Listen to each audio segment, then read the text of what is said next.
All right, let's start with who should not live in Las Vegas. Well, first and most obvious, if you have a gambling addiction, stay away. Second, if you crave cold weather, the heat here can be tough. Otherwise, this is a no-brainer for Jetsetters. And trust us, we have both lived here and loved it. The weather here is sensational. The dry heat makes 100-degree temps much more livable. And it allows you to be outdoors almost year-round. You could play golf in the morning. Then head to the nearby mountains of Mount Charleston for snow skiing in the afternoon. And despite the casinos, you can live in quiet, well-kept neighborhoods miles away from the Strip. But still imbibe in the many activities the entertainment and tourism industries offer, which are paying to keep your taxes low. One of the biggest reasons to move here, Vegas is booming.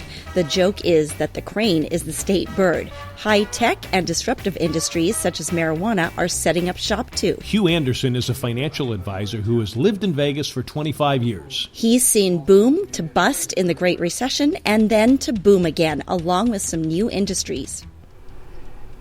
It's one of the most creative entrepreneurial towns you'll ever find. It's a wonderful small town community that nobody's really aware of.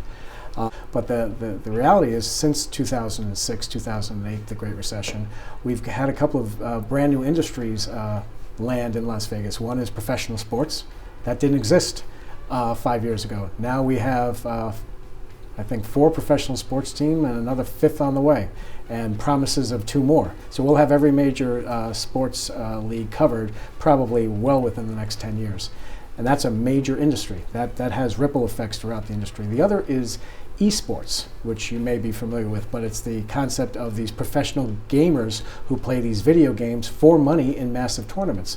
Well, Nevada is, and Southern Nevada specifically, wants to be the epicenter for that industry, and it's big business, and it's creating another industry that is fascinating to watch. So Vegas is now one of the great sports towns.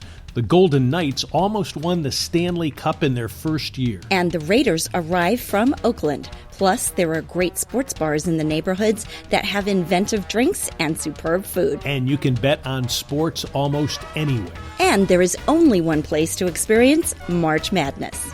Now, all economic analysis we've seen and heard says the boom should continue on and off the Strip. The cost of living remains low, and it is growing, so housing demand might overtake supply. So looking at Vegas sooner rather than later makes sense. Now, from our research, a single needs about $2,500 a month. A couple, about $4,000 to $5,000 monthly to live adequately. Remember, too, Nevada has no state income tax, another benefit compared to most other states. And yes, it is a great spot for retirees, but retirees who come here are active. There is so much to do. And if you have any arthritis issues, according to many friends, it bothers you less in the dry heat here. Or maybe they're just having so much fun. Cam McLemore, who was a transplant from North Carolina, says locals get great deals on shows of all kinds. Vegas is all about the deal. When people come to Vegas, it's all about the glitz and glamour. It's all about going to the biggest shows and those kind of things. And being a local, we wanted to take advantage of that, but we didn't want to break the bank. So we were able to find some great deals on the internet. House seats, Phyllis seats are 2 great ticket-based programs. Amber and myself have seen over 60 different shows since we moved to Vegas in over a year's time. We've only spent a couple $100s doing that, so we've made Vegas very affordable on a budget. Cam and his wife moved back to the Carolinas for family reasons recently, but they still miss it. Especially the Smith Center. This entertainment venue draws international and Broadway-type shows and concerts. And Vegas is also home to one of the great food towns, even off the Strip. As we have shown you, many of the world's great chefs have restaurants in the neighborhoods. There are also great shopping areas and eating locations like Town Square or downtown Summerlin. Even local casinos like Green Valley Ranch or the M are draws for locals who don't gamble but want to meet up with friends. Vegas is still a 24-hour town. But that's good. You can grocery shop at 3 a.m. if you wish. Although traffic is getting a bit heavier, still the transportation is superb, and the local bus service can get you where you want to go to. Plus, Uber and Lyft are all over the place now. Drivers tell us they make about $600 to $1,000 a week. You have easy access to other cities like Southern California, Napa, Phoenix, Denver, and Salt Lake City. Another big draw for Vegas is the people. Welcome to Jada's. John and Susie, you've been wonderful. Hope to see you again here soon. We'll do it even better next time. This is a true community. Remember the horrible shooting massacre?